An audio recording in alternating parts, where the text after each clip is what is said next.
tao đâm gì một cái đã đâm cái đôi gì nó bầu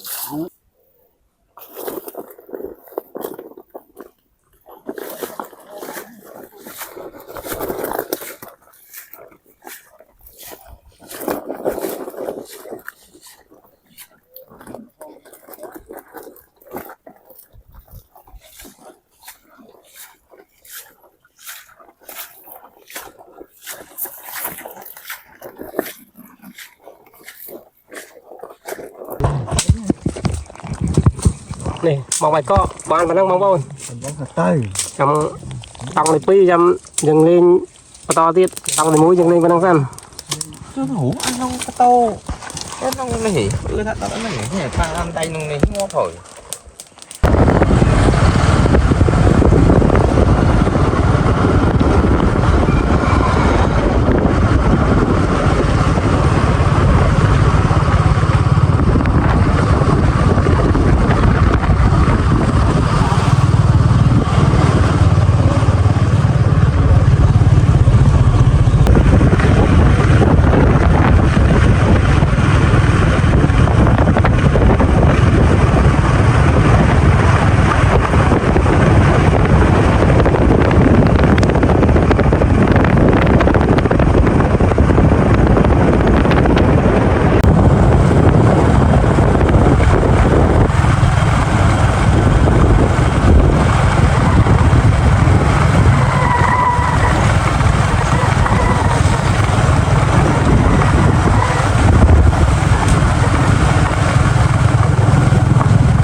bằng mà tàu bằng đò đó ba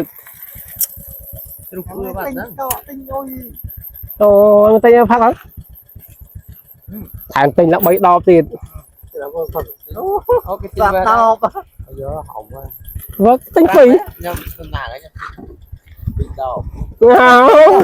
vâng cái mùi đấy chỏ quá mấy cái mùi này kẹp khắc có hai nè một con giờ áp khắc tê áp khắc tê khắc hay phải xịa từ cái phòng này tắt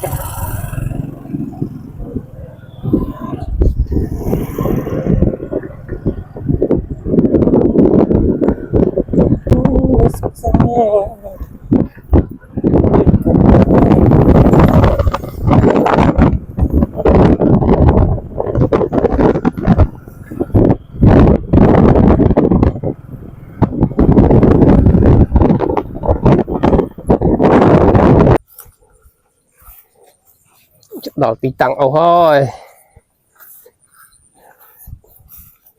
mở plug chim tô số ta smile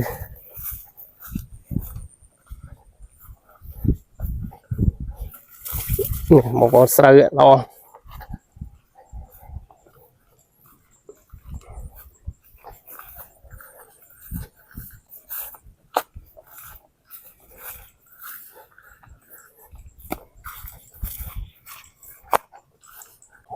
mà đó ẩm băng lòng qua hồn ô chào bà lên play ô tập vẹn lọc chi ô lọc ô mặt này không có rồi à lại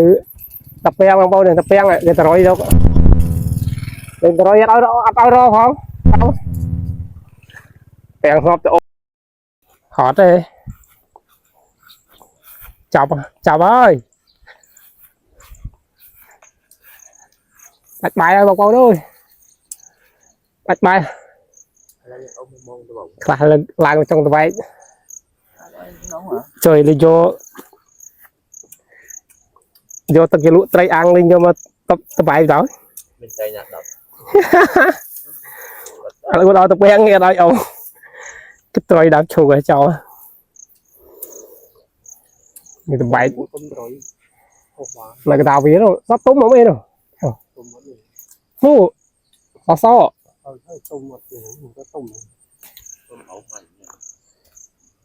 Ồ, cái chào vào đầu ấy, chụp tập đọc bấy đào mày. Hú, khó.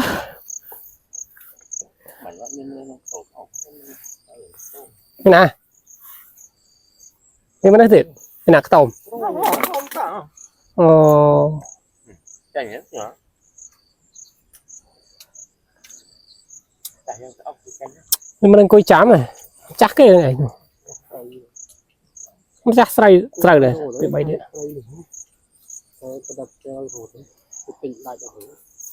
Thì đang hai cái đất mà rồi tay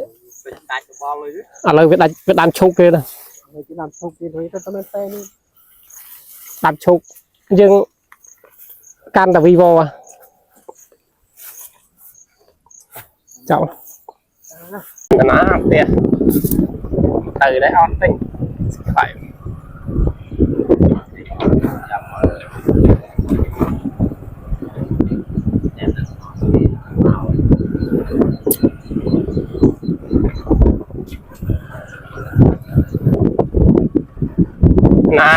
nàng ngọt nào xì mấy cho ó đấy ăn nói tập ăn ăn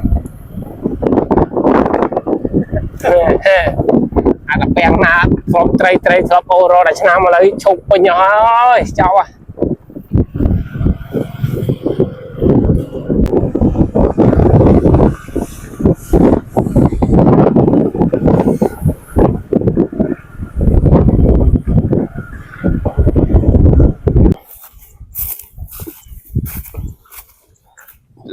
ê khoảng cha đây đây vậy đây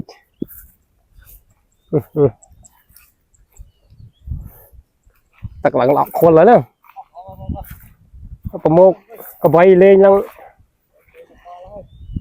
chào bà đây nó khuya đó mắt vì các bạn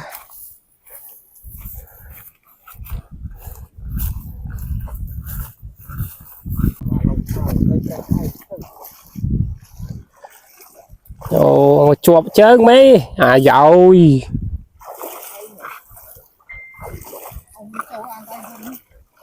thấy nghi trầu rồi tầm mí là cháu rồi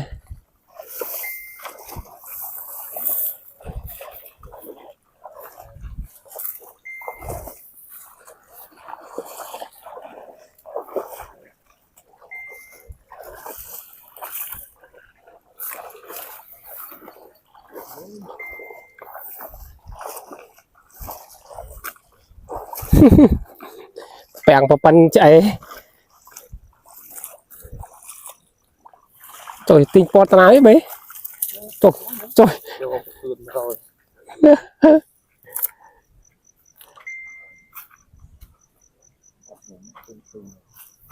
sắp có rồi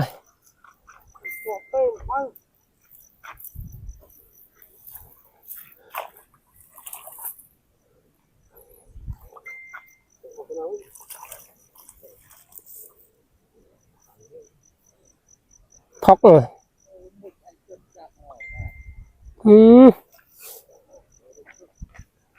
sao có bấy nữa bấy cái bài xì ấy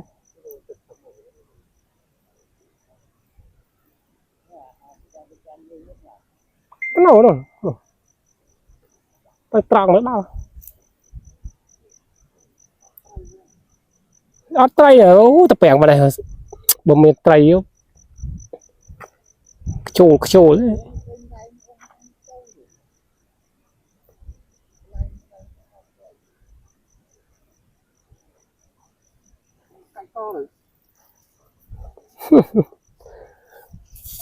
chọc khóc đành rút nó mốc á khóc chứ này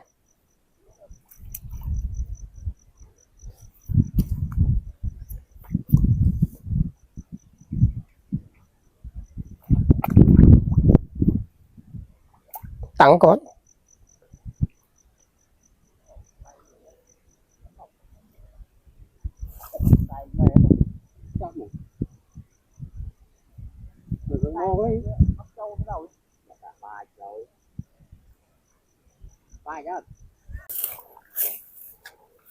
lại ring smart trong cái chắp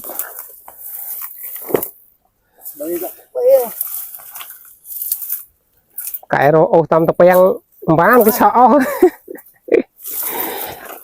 chặt tặc tặc rình đầm lại rồi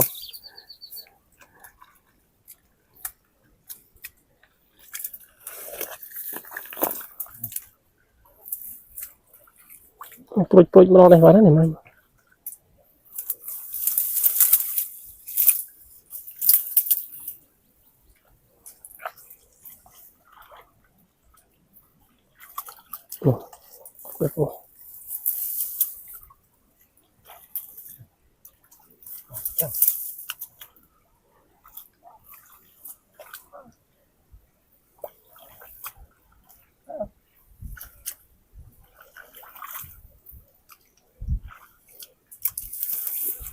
ôi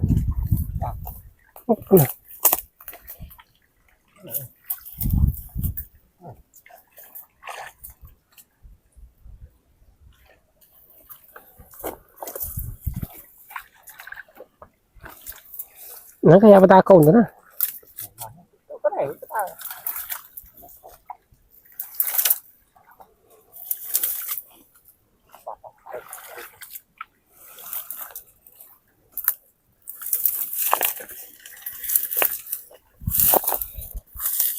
tặc bạt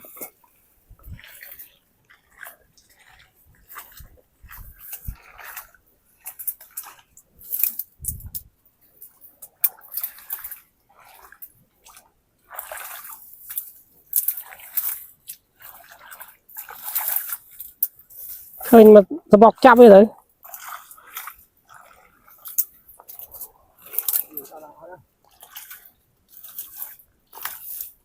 tặc rình rồiเลย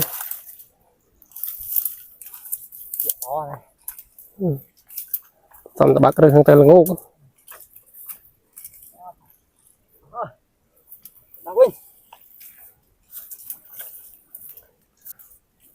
cái đám anh thống không đi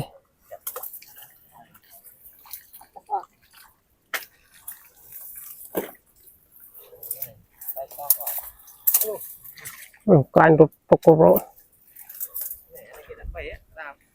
thế đó bay đã trúng hắn tử đây một nào tây rung là như mình tây thế nào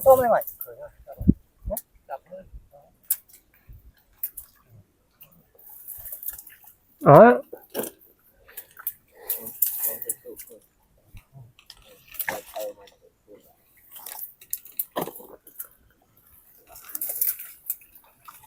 đẩy tam bớt cái nào cũng tay nó này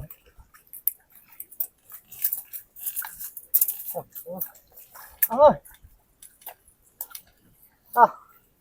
bạn co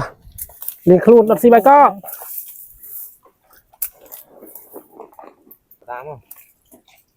đập luôn đi chào bạn tay ra một kim kho đó cháu trời không châu mà đi tre cháu kim kho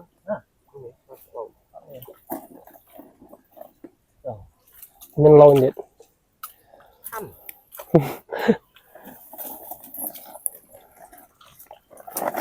tặc mó mà tay lôi như kia là nói được anh tưởng nó tây tây ta công tưởng đâu chừng nè anh ơi bây giờ không tao ăn này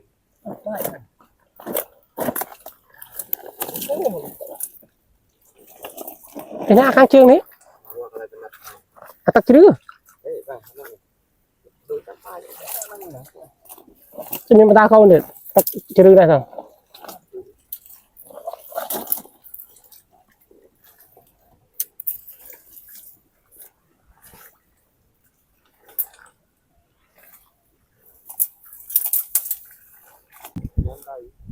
làm thầm mò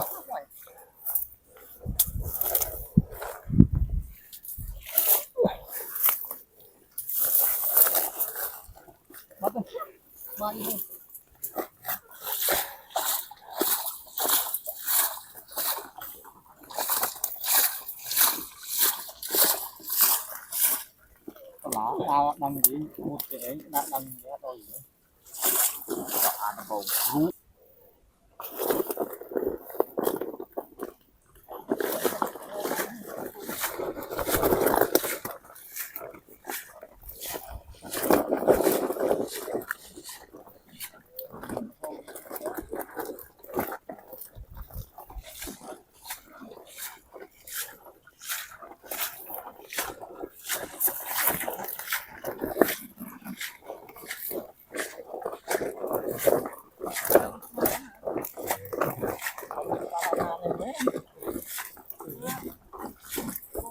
tắc này chả nè nắng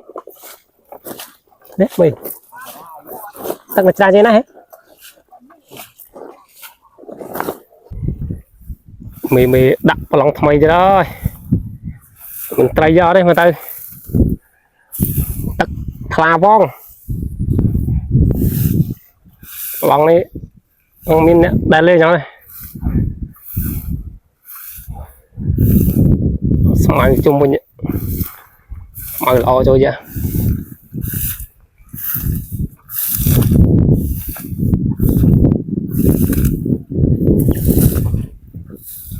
xa tắc chăm này tắc về riêng tụi hơi về giống sang bên một trai thùng này tắc cún nè ông bầu này tắc cún bầu na tắc ca tắc cún lo chịu tắc lo thụ lo đấy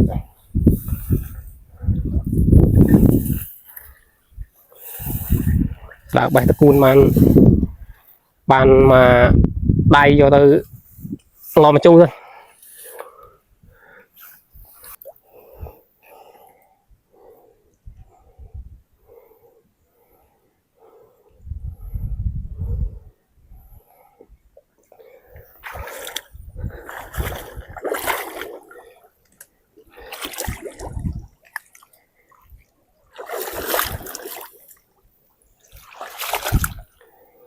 rô lô bọc tràng phái chưa chuồn say quỳ trong thay trong phơi mưa thay lịch bọc khang quỳ nàyเอาthứ nữa tránh bạt ở đó bọc trong gì như này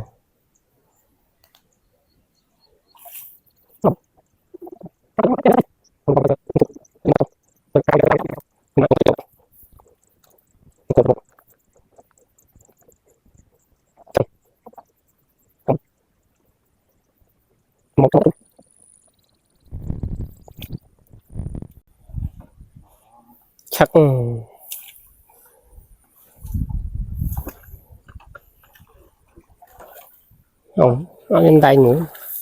rồi em ba làm mấy nè mười tây cái chạp không tây chạp vậy mà ui này mong mày có bạn mà đang mong bông trong tòng này pi trong dừng lên to tiết tòng này mũi dừng lên và đang xem cho hủ ăn không cái tô cái nông này ưa thật đó này này pha ăn tay nông này ngon thôi ủa những đánh đáy nhé bạn này ngon ok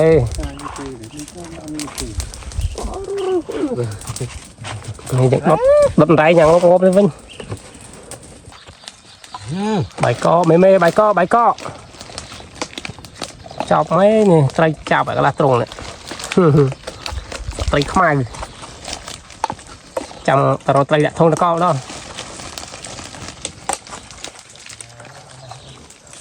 gặp lại gì mà nó đã ba nó buồn chó mà nó lại vò mà mình tao off trai à nó nghe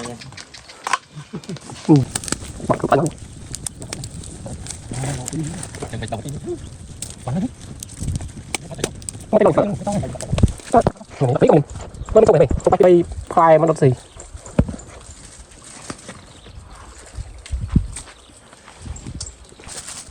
tiếp mày có lại không anh không có tay không bằng mày đi bạn đi bằng tay ôi bằng đi bạn đi đi lên tay người ta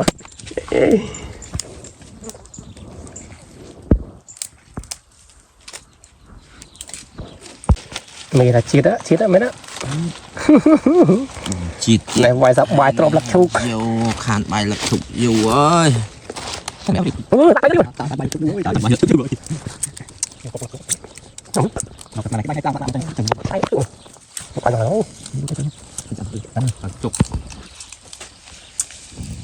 nhắm bạn về nhưng con can nữa không thòng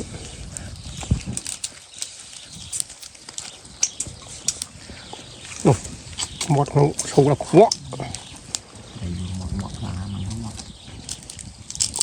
cái rồng cả thì có một nữa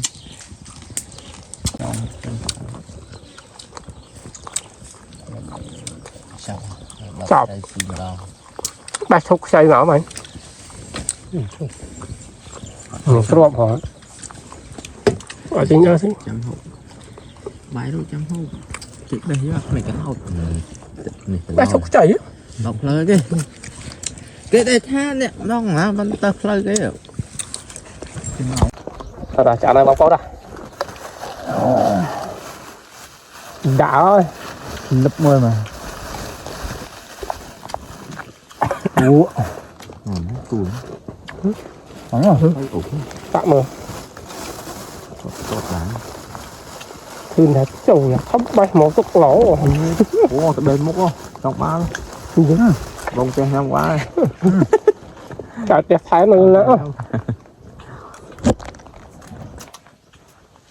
câu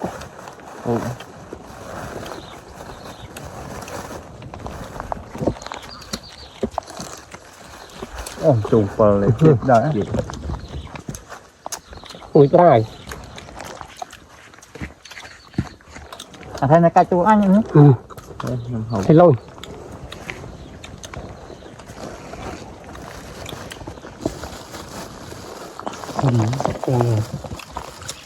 đây ồ